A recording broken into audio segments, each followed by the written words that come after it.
The only thing cooler than Series 2 of GPK is, of course, Series 1. They're a little bit too pricey for me per pack, but today I have 4 unopened GPK Series 2 packs we're going to unwrap.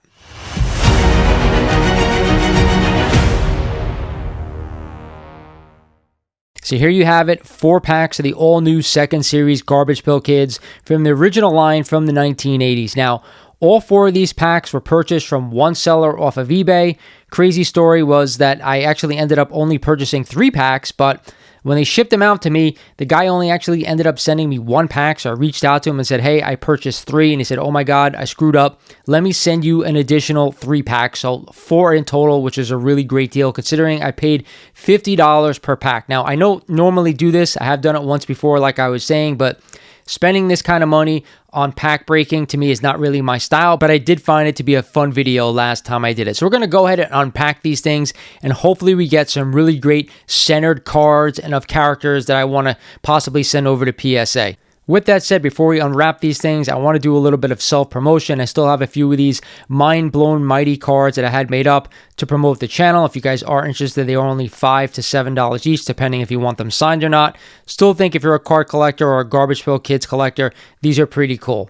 All right, so let's go ahead and unwrap these things, but one other notice, stay tuned to after the unwrapping. I do have some other cards I'm going to be showing you guys from somebody who does parody of Garbage Pail Kids on Instagram. So let's get into it. Let's start with this pack right here, okay? So this one's a little beat up. The first thing I'm going to notice always is I'm going to check for any glue or any type of adhesive to see if this pack has been tampered with at all. But to me, it looks pretty good. So this seller did have really great feedback. Not 100%, but like 99 point something. So that always is a good sign. So let's go ahead, see if we get any great cards. We're hoping for really great centered cards here. That's the main thing. I do like a lot of these things. So right off the bat, there's a hair inside the freaking wrapper. So that's never a good sign. Who the hell knows? I don't think that's a hair from the 1980s, but who knows? So the first card we have is a Jolly Roger 61A. Centering looks pretty good on this one.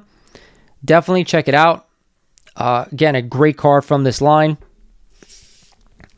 Then we have a Tongue-Tied Tim 48A. Again, nice centering on this card as well. Another beautiful card, Acne Amy 77B. The centering is a little off on this one towards the right.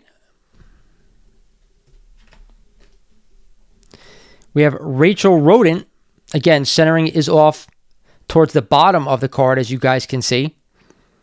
Not a huge deal, but a little bit. So finally, one of the cards that I was definitely seeking and hoping that we're going to get in this wrap, Live Mike. One of my favorite cards from Series 2. The centering on this one is not the greatest.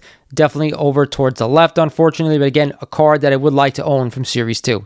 Let's get into the next pack. So again, let's check out the back of this card. As you guys can see here, I don't see any adhesive or anything like that. Looks pretty decent. No more hair, thank God. But I would like to see a Messy Tessie or a Leaky Lindsay. So you could see the 40-year-old gum. So here we have a Mixed Up Mitch.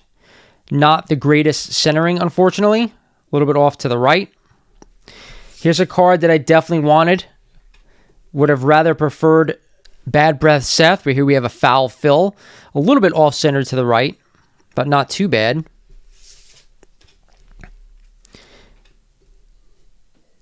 Dead Fred, 57B. A little bit off-centered to the right, but again, not too bad.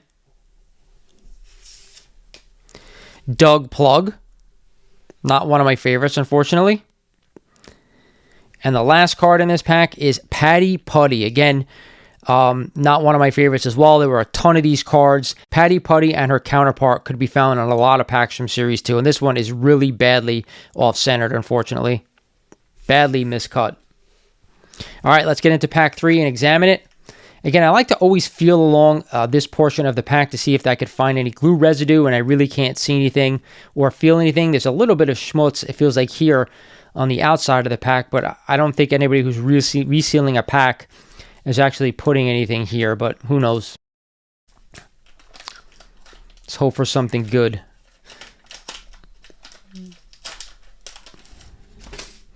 All right, so here we have a Vile Kyle 57B.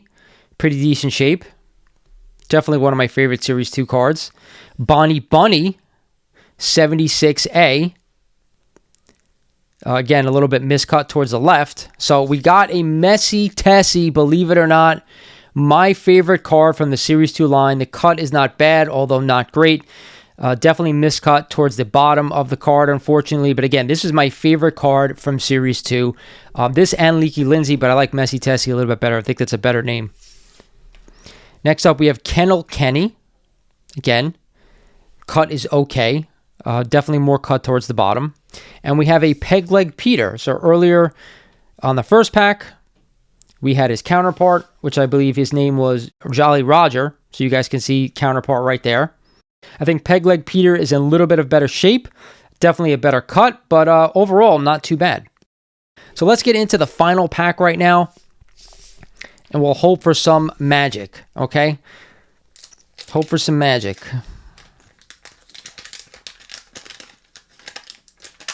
Again, my plan is to possibly send some of these cards to PSA if they're in really great shape. But the first thing you're going to notice is right here. Again, Russell Muscle, one of my favorite cards. The gum is stuck to the front of the card, which is never good. So I actually got this off pretty easily, so thank God. But there is some gum residue. We're going to try to see if we can get off of there before we send this thing in. So we have Russell Muscle, again, a great card, but there is some gum residue on the top of that thing. We're definitely going to try to clean off. But again, really nice shape.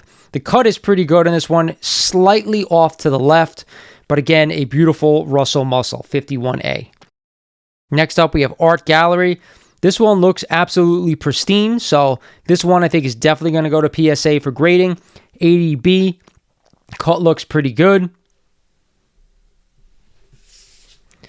Next up, we have Sarah Smile. A little bit miscut towards the top, unfortunately. But again, decent looking card. Presents beautifully.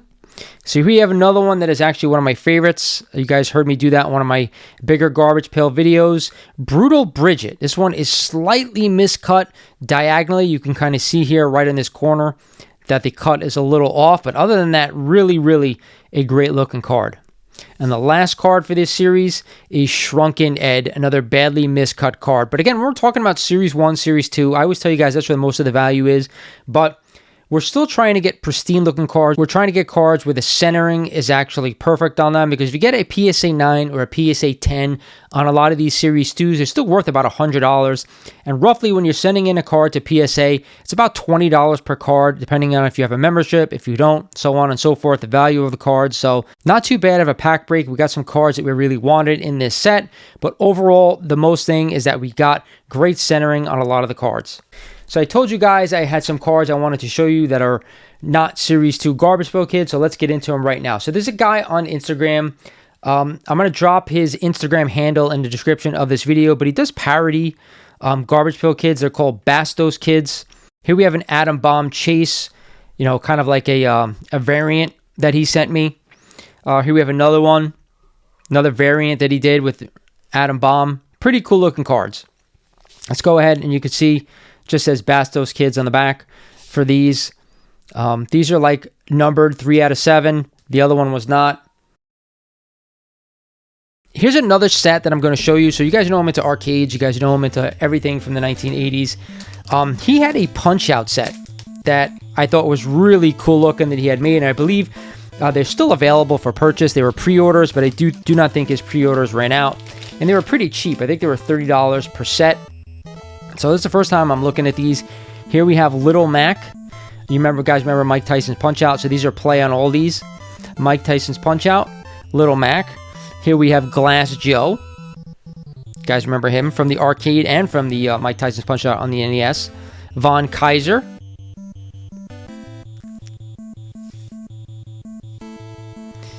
Piston Honda. Mike Tyson look-alike, of course. Great Tiger.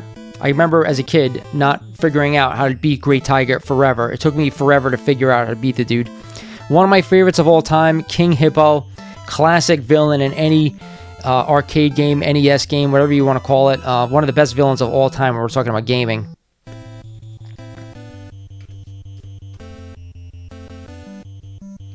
Next up, we have Don Flamenco. Again, a really charismatic character from that series. Everybody's favorite, Bald Bull. One of my favorites. I always do say it looks like my dad, so sorry, Dad, but it's true. Soda Popinski. Again, another great character. So if you guys don't know, he had a name of, in Super Punch-Out 2 from the arcade, his name was like Drunken Popinski, no, Drunken something, I forgot his name was, and they changed it to Soda Popinski because they thought it was offensive to put in a home entertainment system, so they ended up changing his name. Next up, we have another favorite, Mr. Sandman. Again, from the original arcade, he was the big boss at the end of the first round, and again, if you beat that first round, you'd have to keep going and play against some of the same guys over and over until you lost, basically. Super Macho Man, again, another classic villain. So if you guys don't know, in the original version of this game, before they signed Mike Tyson, Super Macho Man was the big villain at the end of the game. And then, of course, then we have Mike Tyson himself. That card is just freaking awesome. I love that thing. Really great job. But he did tell me that there are some variants in this set. And believe it or not, I was able to get one of these variants, which is crazy because it is probably the best variant in this set. Check this out. Famous Mike Tyson gameplay here, right there. Now, this is not Little Mac, which I find a little bit to be weird, but either way, this is a 1 of 2 card. I saw it on the back, which is really, really cool. A 1 of 2 Mike Tyson here. So again, these are parodies on certain cards. He does it with Garbage Pail Kids. He does it with Punch-Out, obviously, but there's so many cards that he does. If you guys are interested in parody of cards, or you know, he does a lot of things. If you're interested in them, do me a favor, go to my description of this video. You will find his name. Go follow him and check out all his cards. And if you're interested in anything going forward, just drop my name, all right? Hopefully he'll give you a deal or something like that. I do have one extra set that I have for one lucky channel member, or channel subscriber, I should say. So we'll give away that at one point. So that's it for this one, guys. I hope you enjoyed the video. Again, I hopefully will do these videos a little bit more often. I do find them entertaining, trying to get some great cards. Pack breaks are definitely a fun and entertaining way to be in a certain hobby. I gotta say that. It's definitely fun unwrapping these things. Hope you guys enjoy the video. This is Lawrence over at Mighty Comics Collectibles saying thank you for watching, and I'll talk to you guys soon.